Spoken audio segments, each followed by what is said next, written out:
భారతదేశంలో ఎన్ని విచిత్రాలు జరుగుతాయో అన్ని రాష్ట్రాల్లో ఒక్క ఉత్తరప్రదేశ్లో అన్ని విచిత్రాలు జరుగుతాయి. బస్తీ అనే జిల్లాలో ఇద్దరు 2018లో వివాహం చేసుకున్నారు. ప్రియాంక, సందీప్ అనేవాళ్ళు. వారికి ఒక బాబు కూడా పుట్టాడు.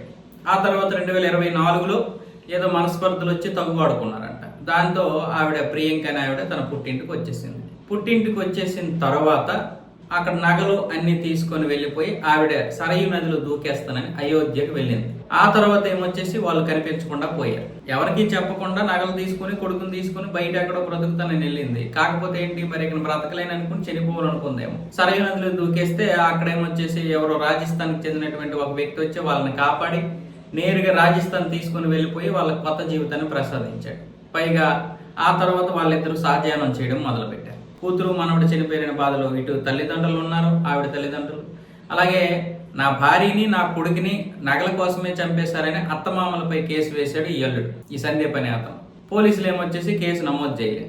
తర్వాత కోర్టుకి వెళ్ళాడు. కోర్టు ఏమొచ్చేసి వాళ్ళ మీద కేసు నమోదు చేయమని పోలీసులకి ఇచ్చేసింది, ఆర్డర్ చేయి. ఎందుకంటే కూతుర్ని చంపేస్తారా, వాళ్ళు మంచోళ్ళు మాకు తెలుసు అని పోలీసులు నమోదు చేయాలి. కోర్టు ఇచ్చినటువంటి ఆదేశాల మేరకు వాళ్ళపై కేసులు నమోదు చేయడం జరిగింది. ఇక వాళ్ళ జైలుకి వెళ్లే పరిస్థితి కూడా వచ్చేసింది. అయితే ఇప్పుడు 2 సంవత్సరాల తర్వాత ఈ సందీప్ ఫోన్కి మెసేజ్ వచ్చింది, అదే ఓటీపీ. ఆ ఓటీపీ ఏంటంటే Aadhaar update OTP. Aadhaar update OTP ఇప్పుడు రావడం ఏంటి, నా భార్య ఓటీపీ, అది ఆధార్ కార్డు ఏంటి అని పోలీసుల దగ్గరికి వెళ్ళి నాకు ఏదో డౌట్గా ఉంది అని పోలీసులకి చెప్పడంతో పోలీసులు దాన్ని కూపీలాగితే రాజస్థాన్లో ఇది అప్డేట్ జరుగుతుందని తెలిసింది. వాళ్ళు వెంటనే అక్కడికి వెళ్ళారు.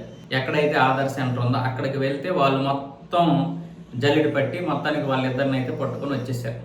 అయితే నాకు సంబంధం లేదు, నేను రక్షించానని ఆ రాజస్థాన్ అబ్బాయి అక్కడ ఉండిపోయాడు. వీళ్ళని తీసుకుని వచ్చారు, కొడుకుని భార్యని తీసుకుని వచ్చారు పోలీసు. అయితే ఇప్పుడు భార్య ఏమంటుంది, అతనితో ఉండడానికి ఇష్టమే, కానీ ఇప్పుడు సందీప్ అనే వ్యక్తికి తన భార్యని చూడగానే ఎమోషనల్ అయ్యాడు. కానీ అతడి ఆవిడ ఏ విధంగా అయితే జీవించిందో, వేరే వ్యక్తి దగ్గర సహజీవనం చేసిందో, మరి అది తెలుసుకొని మరి నాకు ఈ భార్య వద్దు, నా కొడుకు నాకు ఇచ్చేయండి అంటే, కొడుకు ఏమొచ్చి నేను రాను, నువ్వు నా నాన్నవు కాదు, మా నాన్న ఆయనే అంటే రాజస్థాన్ వాడినే మా నాన్న అనుకుని పాపం ఆ అబ్బాయి ఏమొచ్చేసి తండ్రిని త్యజించేస్తున్నాడు. ఇలాంటి భారీ ట్విస్టులు ఉన్నాయి.